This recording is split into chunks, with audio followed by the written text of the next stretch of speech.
Hello students. Class 10th SST में economics के chapter number 2 के कुछ क्वेश्चंस इस वीडियो में आज हम देखेंगे और उन क्वेश्चंस को इंग्लिश से हिंदी में ट्रांसलेट मैं करूँगी और एक्सप्लेन भी करूँगी और बिना स्किप किए आप पूरी वीडियो देखेंगे और क्वेश्चंस पढ़ेंगे, आंसर्स पढ़ेंगे। तो लेट्स डिस्कस। तो शुरू करते हैं किससे? क्वेश्चन नंबर 6 से। Do you think the classification of economic activities into primary, secondary and tertiary is useful? तो क्या आपको लगता है कि इकोनॉमिक एक्टिविटीज जो हमारी होती हैं, जैसे ऐसी एक्टिविटीज जो जिनसे हम पैसा कमाते हैं, ठीक है, मनी अर्न होता है या हमारी लिविंग जिससे होती है, तो वो इकोनॉमिक एक्टिविटीज होती है।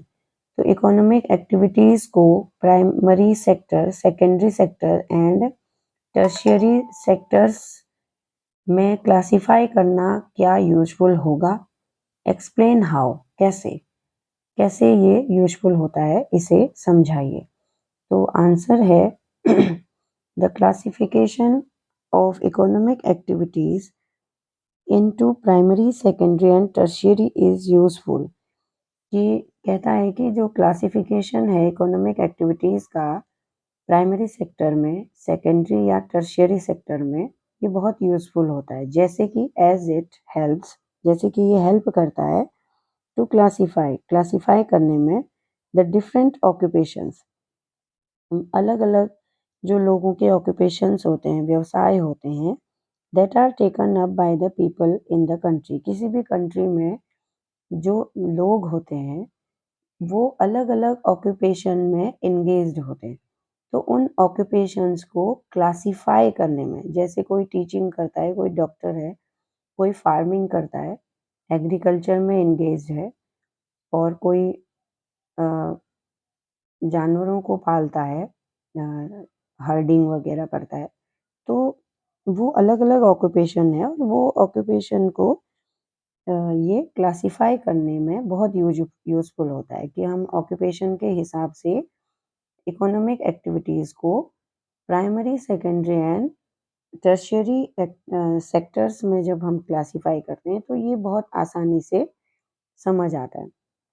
And how much each sector contributes the most in the GDP.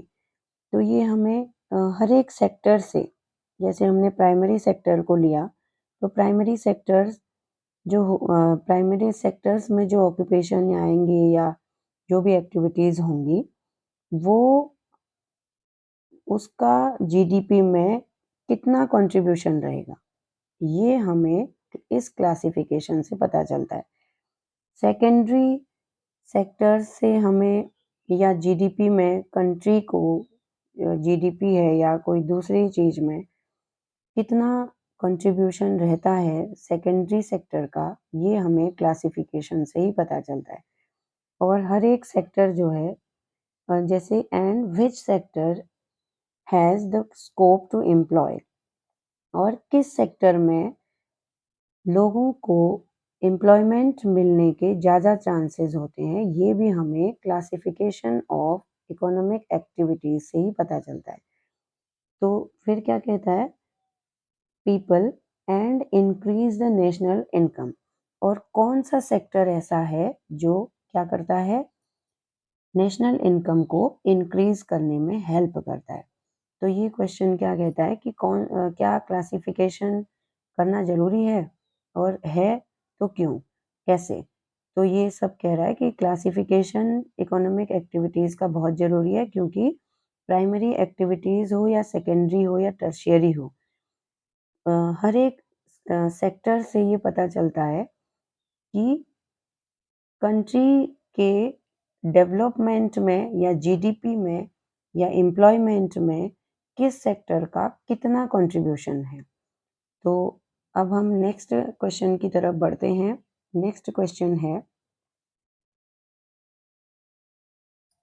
For each of the sectors that we came across in this chapter, why should one focus on employment and GDP?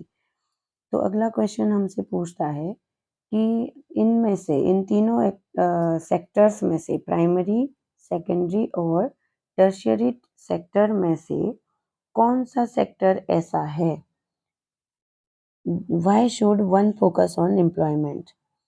For each of the sectors that we came across, हर एक sectors में हम प्रत्येक sector में इस chapter में why should one focus, किसी को भी क्यों फोकस करना चाहिए ऑन एम्प्लॉयमेंट में एंड जीडीपी में। तो यानी कि कहने का मतलब ये है, क्वेश्चन पूछ रहा है कि हर एक को जब कोई भी किसी भी कंट्री की जीडीपी की बात होती है, एम्प्लॉयमेंट की बात होती है, तो इस चैप्टर में हमें किस सेक्टर पे ज़्यादा फोकस करना चाहिए? Could there be other issues which should be examined? क्या कुछ और इश्यूज हो सकते हैं, मामले हो सकते हैं जिन्हें हम एग्जामाइन हमें करना चाहिए, डिस्कस करें? तो क्या है, employment and GDP are two of the most important factors. तो क्या कह रहा है कि एम्प्लॉयमेंट और जीडीपी जो हैं वो सबसे ज़्यादा मोस्ट इम्पॉर्टेंट फैक्टर्स हैं इन the development of country, country के डेवलपमेंट में। यानी कि अगर कंट्री का डेवलपमेंट हमें चाहिए तो उसमें हमें सबसे पहले एम्प्लॉयमेंट हमारे पास होना चाहिए या किसी कंट्री के पास होना चाहिए, और उसका जीडीपी जो रेट है वो अच्छा होना चाहिए। जीडीपी जो है वो अच्छा होना चाहिए, ग्रॉस डोमेस्टिक प्रोडक्ट। तो अब देखिए, in the development of country, employment and GDP are used to calculate the overall productivity. Employment और जीडीपी जो होते हैं वो यूज किए जाते हैं किसमें? कैलकुलेट करने में ओवरऑल प्रोडक्टिविटी, या जितनी भी एक कंट्री में पूरे साल भर की जितनी प्रोडक्टिविटी रही है उस प्रोडक्टिविटी को कैलकुलेट करने में क्या करते हैं, यूज होते हैं। कौन? Employment and GDP. और and national income of a country, किसी भी कंट्री के नेशनल इनकम को में, ठीक है। तो क्या कह रहा है, and national income of a country, किसी भी कंट्री की ओवरऑल प्रोडक्टिविटी में और नेशनल इनकम में एम्प्लॉयमेंट और जीडीपी यूज किए जाते हैं। इफ ए कंट्री, तो आगे कहता है if a country has a high employment rate, तो अगर कहता है कि किसी भी कंट्री में एम्प्लॉयमेंट रेट जो है वो अगर हाई हो, it's GDP, national income and per capita income will automatically increase. तो कह रहा है कि अगर किसी भी कंट्री में एम्प्लॉयमेंट रेट, रोजगार दर अगर ऊंची हो, तो इससे क्या होता है, GDP, national income, per capita income खुद ब खुद अपने आप ही इंक्रीज हो जाएगी, बढ़ जाएगी, अगर एम्प्लॉयमेंट रेट अच्छा होता है तो। Hence, these are the two things which have been given major emphasis in this chapter.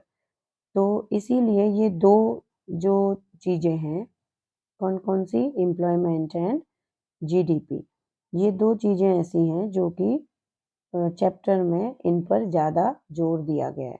Major emphasis मतलब ज़्यादा जोर दिया गया है, फोकस किया गया है।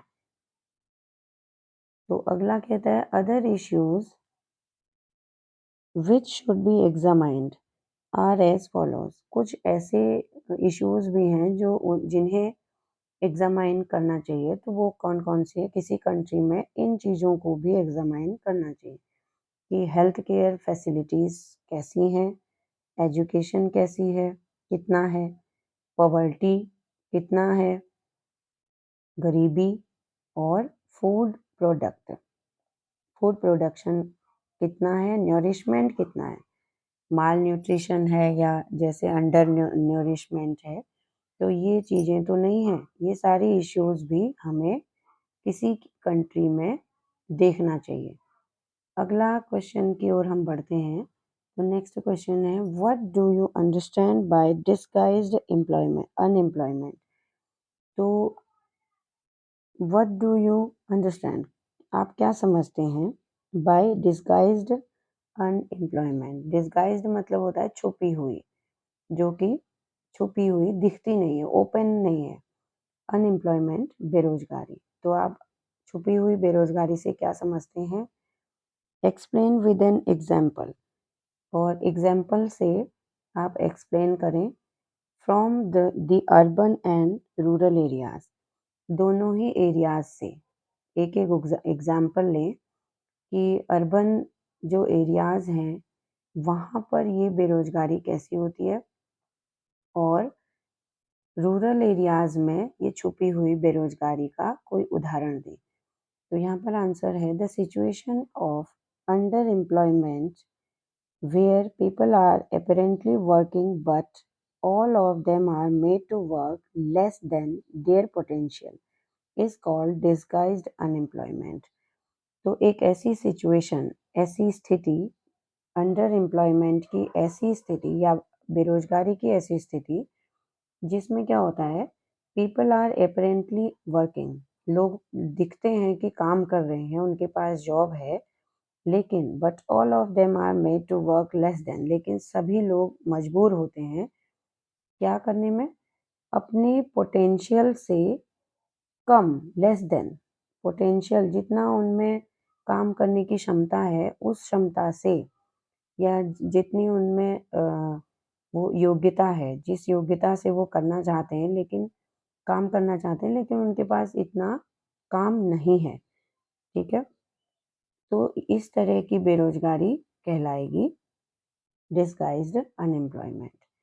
ठीक है, जहाँ पर काम दिख रहा है कि इनके पास काम है, लेकिन वो मजबूर होते हैं ऐसे काम करने पर जिनमें वो करना तो बहुत चाहते हैं, उनमें योग्यता बहुत है, एबिलिटी है, पोटेंशियल है, और लेकिन उनको काम उस हिसाब से नहीं मिलता है। तो इस तरह देखिए, in this case the person considers himself employed. इस स्थिति में कोई भी पर्सन अपने आप को एम्प्लॉयड तो समझता है कि मेरे पास रोजगार है, बट एक्चुअली नॉट वर्किंग, लेकिन एक्चुअल में उसके पास लंबे टाइम के लिए या डेली बेसिस पे कोई भी काम नहीं होता है। अगर काम होता भी है तो उसके पोटेंशियल से कहीं कम होता है, जितना वो कर सकता है उससे कहीं कम, और या फिर रेगुलर बेसिस पे उसे काम नहीं मिलता है। जैसे एग्जाम्पल देखिए, इन अर्बन एरियाज में डिस्गाइज्ड अनएम्प्लॉयमेंट। तो अर्बन एरियाज में डिस्गाइज्ड अनएम्प्लॉयमेंट कहाँ पर दिखेगा, is seen when painters, plumbers, electricians. तो जैसे पेंटर्स हैं, पेंट करने वाले, प्लम्बर्स हैं जो पानी नल वगैरह का काम करते हैं, और इलेक्ट्रिशियंस हैं जो कि बिजली का काम करते हैं। तो ये लोग जो हैं अंडर एम्प्लॉयमेंट दिखाई देते हैं, या डिस्गाइज्ड एम्प्लॉयमेंट इनके पास होता है। रोज रोज अनएम्प्लॉयमेंट, सॉरी, डिस्गाइज्ड अनएम्प्लॉयमेंट ऐसे लोगों के पास होता है, ज़्यादातर यही लोग इससे फेस करते हैं। जैसे कि रोज रोज इनके पास काम नहीं होता है, कभी कभी ये बेरोजगार रहते हैं। तो अर्बन एरियाज में पेंटर्स, प्लम्बर्स और इलेक्ट्रिशियंस जो होते हैं वो डिस्गाइज्ड अनएम्प्लॉयमेंट वहाँ पर इन लोगों में देखी जाती है। तो उसके बाद आगे कह रहा है कि और ये क्या होते हैं, are unable to find out the work on daily basis. Daily basis पे इनको काम नहीं मिल पाता है, इसीलिए हम प्लम्बर्स, इलेक्ट्रिशियंस और पेंटर्स को कहेंगे कि इनमें डिस्गाइज्ड अनएम्प्लॉयमेंट है। ठीक है, छुपी हुई बेरोजगारी इनके काम में दिखाई देती है, क्योंकि ये काम तो करना चाहते हैं लेकिन इनके लायक का काम नहीं मिल पाता है, और डेली बेसिस पे काम नहीं मिलता है। इन रूरल एरियाज में where agriculture is main source of income. Rural areas में जहाँ एग्रीकल्चर या जहाँ फार्मिंग में लोग ज़्यादातर इंगेज रहते हैं, उनकी इनकम का एकमात्र जो सोर्स होता है वो एग्रीकल्चर होता है, तो this kind of unemployment can be seen often. तो अक्सर गाँव में, रूरल एरियाज़ में इस तरह की बेरोज़गारी दिखाई देती है, जिसे हम डिसगाइज़ अनएम्प्लॉयमेंट कहेंगे।